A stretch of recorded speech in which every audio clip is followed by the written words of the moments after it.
Alright, so I'm going to put out kind of a quick, short video. This will be just kind of like a bonus video, really to thank the people that have been ordering from me and also just kind of get some more content out to all of my subscribers. So we're just going to kind of go over a few of the lights that I use. This isn't going to be as comprehensive as the video I would like to get out, but because I've been taking so long to get it out, I'll cover a few of them, and we'll also just look at a few of the tanks as they are now. Maybe some updates, and then I've got another video that I'm going to put on the end of this, so you can kind of stay tuned if you want to see that as well. So anyways, let's look at some tanks. Alright, so the lighting on the 100 gallon currently is 2 T8s, and these are marine T8s, so I have a 10K and then that blue one there as well, which I don't know the K value on a pure blue, to be honest.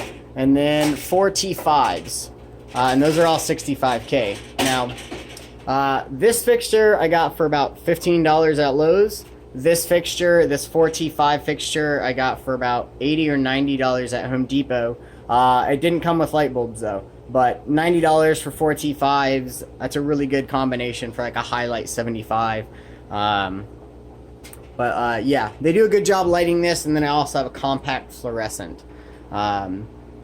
And I would say fluorescent lights is my preferred method because of cost. They're pretty inexpensive, and you get a good amount of light for them for what you pay.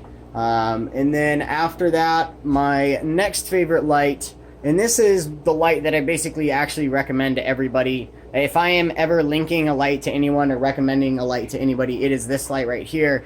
And it is basically because of the cost. Now, these have actually gone up. I will have a link in the description, possibly the comments below. Definitely check that description though, for these lights. And it is $30 for a 4-foot light, one of these. So this one is now $30. It used to be like $25, $26, and then slowly it was $27. Now it's about $29.99 for them. So hopefully they don't raise it anymore. For these ones right here, I believe it's $24.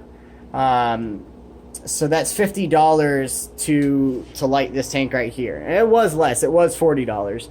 But yeah, and it does a really good job. And I've got the same lighting situation down here on the high-tech Downoy tank, and it's getting enough light. This is going through some fert issues. I just got rid of blackbeard algae, and now I'm getting rid of green water. I kind of used the green water to get rid of the blackbeard.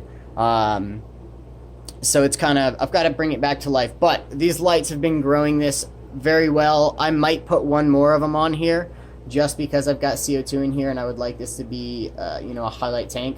But yeah, you do kind of have to gang up on these if you would like a lot of light out of them. But they penetrate fairly well, and you get a good color out of them. So I enjoy them, I like them, and for the price, it's kind of hard to beat. Now over here for these 375s that I have, these are all on T8s. They just both have 2 T8 fixtures. Those are actually LED T8s, 65Ks. I believe I got those from Lowe's. What I do want to say about T8 fixtures, don't go to Walmart and buy the cheap Lights of America one. They cost just as much, maybe $5 less than the ones you'll get at Home Depot and Lowe's. The shop light ones, this is about $15 for this black one, and this is the one I recommend you get. It's at Lowe's. You can get an equivalent like this one at Home Depot for around $15. The ballast is what the difference is. And the ballast is what changes the voltage and the amperage to these specific little light bulbs right here. So when you buy the really cheap light fixtures from Walmart, they're coming with really cheap ballast that could burn out in my experience, a month or two. While these ones should, a good ballast should last you at least 2 years. But yeah, so T8s. Down here on this tank, these are more T8s, and these tanks aren't necessarily growing anything that spectacular. We've got some rotundifolia, some Anubias. This tank was recently rescaped. A lot of crypts that need some ferts, and then some Hygrophila sunset.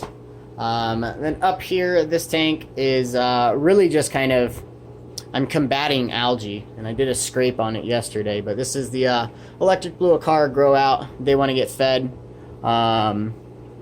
But this as well has T8s, and then it has one of those LEDs from eBay. I forget which kind. The beams work, the high output ones. I'm not fond of them. I think they put out a lot of light, and they're great for a 55, but that's it.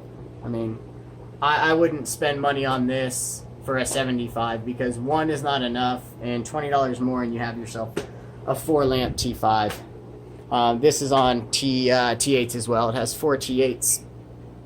So basically about $30-$35 in lighting to light this tank.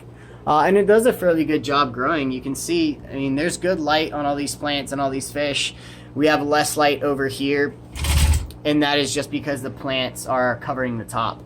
But down here we've got some, this is some giant Sagittaria, and it's running slowly. See, I've got it running over here. So it's running slowly, it's growing well. The crypts are growing. Nothing's growing that spectacular. This tank does not get a lot of ferts, and it also doesn't have a whole lot of light on it.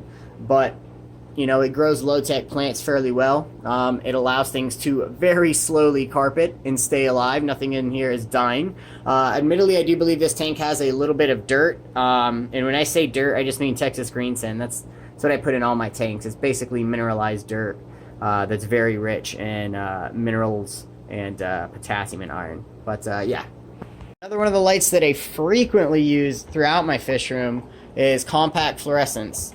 Now these are the 23 watt, 100 watt equivalent, and that's just equivalent to like a standard incandescent in lumen kind of output. But these have about 1200 lumens, 6500 kelvins, so that's a very bright white, even kind of bluish light, which is what you want for lighting your tanks. And yeah, you can get a 4-pack for around $10 at Home Depot. They've been on sale for like the past 2 years. Basically, they're trying to clear them out so they can get rid of them, and then in about 5 or 10 years we will never see these again. We will only have LEDs. Yeah, they're doing a good job lighting this tank. We've got flamingo crypt here, and this is growing slow. It's a very slow growing plant, but it's growing. It's pink, it's beautiful, it's small, it's growing, I mean, just about as fast as maybe a little bit slower than some of my high-tech tanks. And it's not getting a super big amount of light. It's getting enough though. So we just have 3 of those on this 40 breeder, and the Rotala's doing good, Limnophilia or Matica's doing good, the Crypts are all doing good. Nothing's doing amazing. It's not a high light tank. It's a medium to low light tank. Probably closer on the medium light side. But yeah. Alright, so we will finish this with the Fajakas tank. I'll save living room lights and really comprehensive light stuff for the future video. But yeah, so this is the Fajakas tank, and it is lit by 3 LED lights. These are like a high output light. You can get them from Home Depots and Lowe's. I'll link them if I can find them. They're expensive lights. I paid $10 a piece. They normally cost $40, so I bought them on sale like 3 years ago, and they just came in handy now. So they happen to be very convenient. For me, I don't know that they're normally on sale, but they each put out about 4,000 lumens or maybe 3,800, so I've got a good amount of light. They do a good job growing everything in here. By no means highlight. It's pretty low to medium light, to be honest. This tank does get a little bit of CO2, so I am kind of helping it with that. And then of course this tank also has this massive just pothos wall, which is all being fed from that little trough right there, which is being pumped from this sun. So the filtration on this goes into the sun right there, and then gets pumped up through there, through all those roots, and then trickles back down over there, and then that little wave maker pushes it hopefully back that way. But yeah, that's the Fajakas tank. Alright, so that's basically like a quick little tour of the lights and some of the tanks. Oh, one other thing, and I'm gonna forget to do this every time I just pick up the camera. I got rid of the 12 10-gallon tanks right here, and the rack that went to like another local breeder. Or he's a local shrimp breeder, and then he also sells a lot of rare aquatic plants. I might link him down below. But yeah, so check the description for him because he has a lot of rare plants. But yeah, I got rid of that. I'm just kind of phasing out 10-gallon tanks. Too much maintenance, too much of my time. I'd rather be water changing these bigger tanks and putting plants in these bigger tanks and shrimp in these bigger tanks, which is going to be some of the future plans. I would like to have 55-gallon tanks full of blue dream shrimp, and maybe some endlers in there as well. But that's kind of the goal for quite a few of the tanks. But yeah, anyways, stay tuned after this if you want to see me fall on a skateboard, because on Tuesdays I do shipments of fish, and because I get enough orders, I'll take those days off just so I can concentrate on getting shipments out, and then the rest of the day I basically go to a skate park or go to a mountain bike course and just have a day off to myself. So I appreciate everyone that places orders and allows me to kind of do that. It's a big help for me in my fish room. So anyways, stay tuned to watch me fall.